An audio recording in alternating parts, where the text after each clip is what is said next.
নমস্কার ফ্রেন্ডস, আমি শুভদীপ এবং আজকে আমি আলোচনা করব আরও একটি খুবই গুরুত্বপূর্ণ বিষয় নিয়ে। এবং আজকের বিষয়টি হলো হোয়াট ইজ কালি। ভারতের এমন একটি গুপ্ত এবং শক্তিশালী অস্ত্র যাকে আমরা কালি নামেও জানি, এবং এই অস্ত্রটির জন্য কিন্তু চীন আর পাকিস্তান সবসময় ভারতকে ভয় পায় এবং সমঝে থাকে।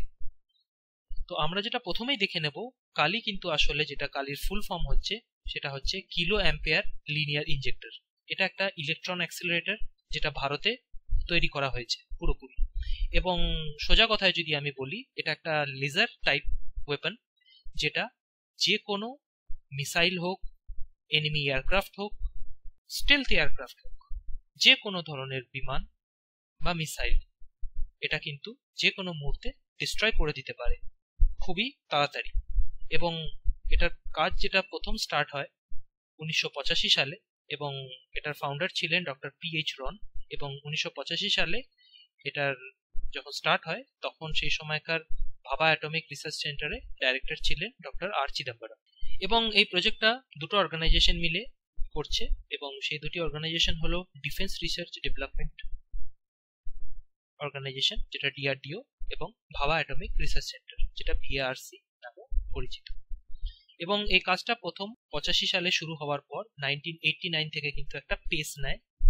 তো আমরা এর ডিজাইনটা দেখে নিই কি। তো কালির যেটা ডিজাইন আমরা নিচে ফটোতে দেখতে পাচ্ছি, এটা কালি 5000 এর একটা ফটো। এবং এছাড়াও কালি সিরিজের অনেকগুলো মডেল রয়েছে, কালি 80, কালি 200, কালি 1000, কালি 5000 আর কালি 10000। কালি সিরিজের যে ওয়েপনগুলো রয়েছে এটা কি করে, এটা একটা মাইক্রোওয়েভ রেডিয়েশন ছাড়ে, যেটা লেজার টাইপ রেডিয়েশন এক কথায় আমরা বলতে পারি।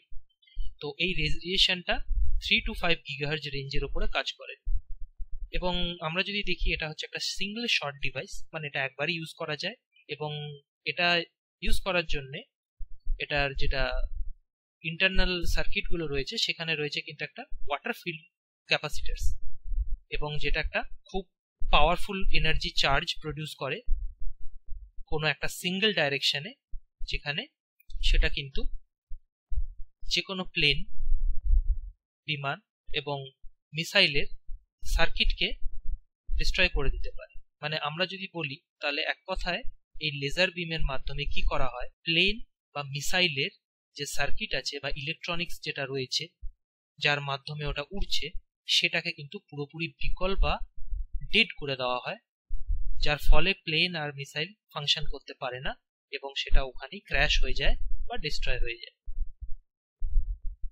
তো আমরা দেখবো এটার অ্যাপ্লিকেশন কি কি কাজে এসেছে। তো কালি শুধু যুদ্ধের জন্যই যে ইউজ হচ্ছে এই মুহূর্তে তা নয়, এছাড়াও এর আরো কাজ হয়েছে। এটা টেস্টিং করা হয়েছে আমাদের ভারতের অলরেডি আরেকটা যেটা তৈরি হয়েছে আমরা সবাই জানি, লাইট কম্ব্যাট এয়ারক্রাফট LCA এর তেজাস যেটা তৈরি হয়েছে, এটারও কিছু কিছু এক্সপেরিমেন্টের ক্ষেত্রে কিন্তু কালির ইউজ করা হয়েছে, কালির অ্যাপ্লিকেশন নেওয়া হয়েছে। যেমন এটার ইলেকট্রনিক সিস্টেম যেটা রয়েছে তেজাসের মধ্যে, সেটা কতটা একটা ইলেকট্রনিক ওয়েভলেন্থকে নিতে পারে, তার কতটা ক্যাপাসিটি আছে, যে এরকম ধরনের লেজার বিম যদি ছাড়া হয় তাহলে একটা প্লেন কতক্ষণ সাফার করতে পারে, কতক্ষণ সার্ভাইভ করতে পারে সেই সিচুয়েশনে, সেটা কিন্তু এই কালির অ্যাপ্লিকেশনের মাধ্যমে আমাদের LC এর উপরে করা হয়েছে। যে দেখা হয়েছে যে আমাদের লাইট কম্ব্যাট এয়ারক্রাফট কতক্ষণ এই লেজার বিমটাকে নিতে পারে, তার টাইমিংটা দেখার জন্য কিন্তু এটা একটা এক্সপেরিমেন্ট করা হয়েছে। এছাড়াও আমাদের লাইট কম্ব্যাট এয়ারক্রাফটে কি আছে, একটা শিল্ড আছে, প্রোটেকশন শিল্ড। এবং সেই শিল্ডটা হচ্ছে যদি কখনো এরকম ধরনের ওয়েপন থেকে যদি কোনো এনার্জি ডিসচার্জ করা হয়, সেটাকে যতটা পার্সেন্টেজ মিনিমাম করা যায় সেটার জন্য কিন্তু একটা শিল্ড রয়েছে। এবং সেই শিল্ডটাকেও কিন্তু আমাদের এই কালির যে একটা লেজার ওয়েপন, এর মাধ্যমে কিন্তু শিল্ডটাকে পরীক্ষা নিরীক্ষা করা হয়েছে, টেস্ট করা হয়েছে যে এটা কতটা এফেক্ট করতে পারে বা কতটা শিল্ডটা রেডিয়েশনটা আছে কতক্ষণ সহ্য করতে পারে। তো এইভাবে কিন্তু নানা রকম ভাবে কিন্তু কালি আদার কাজেও এসেছে। তো আমরা দেখে নেব এবারে কালির স্পেসিফিকেশন কি কি আছে। তো কালি হচ্ছে খুবই একটি ভারী অস্ত্র, অলমোস্ট এটা একটা 10 টন ওয়েটের মতো, যেটা আমরা ছবিতেও দেখতে পাচ্ছি। আর তাছাড়াও এটা প্রচুর এনার্জি খায়, যেহেতু এটা একটা ইলেকট্রন চার্জ ছাড়ে, তো তার জন্য এর অনেক এনার্জি লাগে, অনেক কারেন্ট লাগে এটাকে চালানোর জন্য। এবং এটাকে ঠান্ডা করার জন্য 12,000 লিটার তেল লাগে বর্তমানে।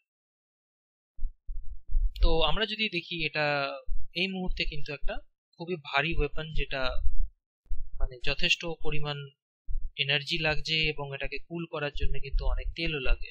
তো কালি কাজ কিভাবে করে?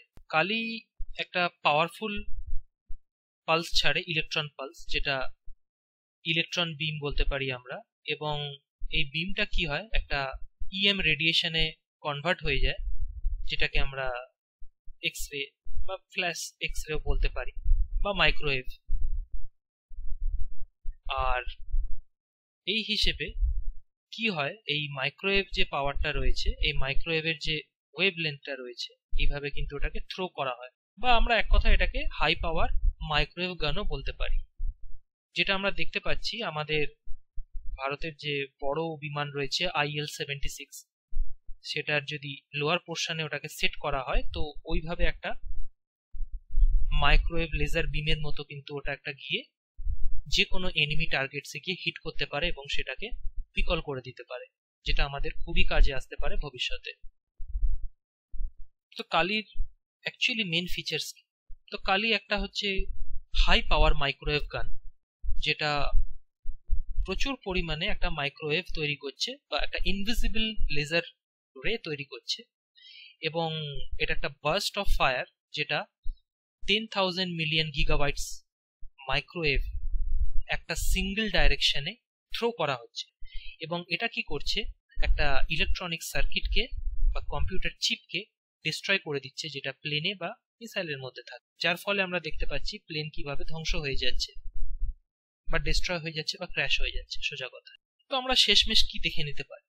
তো আমরা শেষমেশ এটাই দেখতে পাচ্ছি যে এটা কিন্তু ভারতের একটা ফিউচার ওয়েপন, বা ফিউচার সিক্রেট ওয়েপনও আমরা বলতে পারি, কারণ কালির ব্যাপারে কিন্তু পুরো ইনফরমেশন এখনো ডিসক্লোজ করা হয়নি, এবং বেশিরভাগ ইনফরমেশন কিন্তু এই মুহূর্তে ক্লাসিফাইড অথবা গোপন। ভারত সেভাবে কিন্তু এই অস্ত্রটার ব্যাপারে বিশ্বের কাছে কিছু ডিসক্লোজ করে, খুবই কম আমরা জানি এই অস্ত্রের ব্যাপারে। এবং এই মুহূর্তে কিন্তু এই ওয়েপনটার আরো মডিফিকেশনস চলছে, যে এই মডিফিকেশনস এর ফলে কি হবে, আমরা বড় বড় প্লেনেও এটাকে সেট করতে পারবো, জাহাজ থেকেও এটাকে ফিট করে একটা টার্গেটে থ্রো করতে পারবো। তো সেই জন্য কিন্তু সিক্রেটলি এটার অনেক ট্রায়ালস চলছে আর মডিফিকেশনসও হচ্ছে। এবং যেহেতু এটার একটা ড্রব্যাক আছে কারেন্টলি, যে এটা রেডি হওয়ার পর কিন্তু একবারই এনার্জি বিম থ্রো করতে পারে, মানে একবার এনার্জি বিম থ্রো করার পর কিন্তু একে আবার রিইউজ করার জন্য অনেক সময় লাগে। তো এই মুহূর্তে যেটা বৈজ্ঞানিকরা চেষ্টা করছে, যে এটা যাতে কনস্ট্যান্টলি ইউজ করা যায়, একটা যেটা আমরা লেজার ওয়েপন হিসেবে জানি যে বারবার ফায়ার করা যায়, তো সেই হিসেবে যাতে এটাকে প্রিপেয়ার করা যায়, সেটার কিন্তু জন্য আরো নানা রকম পরীক্ষা নিরীক্ষা কিন্তু আমাদের ভারতীয় বৈজ্ঞানিকরা চালাচ্ছে।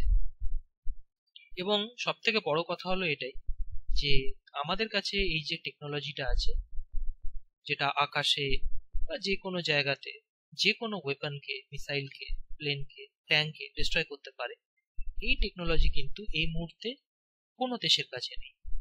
না চীনের কাছে আছে, না রাশিয়ার কাছে আছে, এমনকি আমেরিকার কাছেও এই টেকনোলজি এই মুহূর্তে নেই। তারা অনেক পিছিয়ে আছে কারেন্টলি এই টেকনোলজির থেকে, এবং যার ফলে ভারত এই টেকনোলজিটাকে খুবই গোপন রেখে এগোচ্ছে। তাছাড়াও যদি আমরা দেখি, বর্তমানে চীন, পাকিস্তানের মতো দেশ কিন্তু যথেষ্ট ভয় আছে যে ভারতের কাছে এমন একটা অস্ত্র রয়েছে যেটা কিন্তু তাদের কাছেও নেই, এবং যার ফলে কিন্তু চীন আর পাকিস্তানের কাছে এটা একটা বড় চিন্তার বিষয় যে ভারতের কাছে এমন একটা গুপ্ত লেজার ওয়েপন রয়েছে, যেটার মাধ্যমে কিন্তু ভারত যে কোনো মুহূর্তে স্ট্রাইক ব্যাক করতে পারে, যে কোনো মুহূর্তে তাদের প্লেন হোক, মিসাইল হোক, নিমেষে তাকে ডিস্ট্রয় করে দিতে পারে, কারণ এটি একটি অদৃশ্য বিম, যেটা দেখা যায় না, এবং এটি খুব ফাস্ট।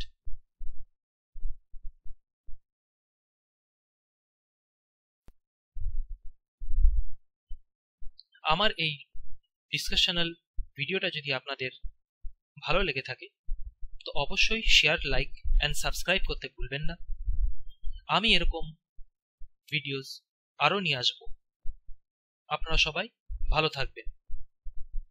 জয় হিন্দ, বন্দে মাতরম।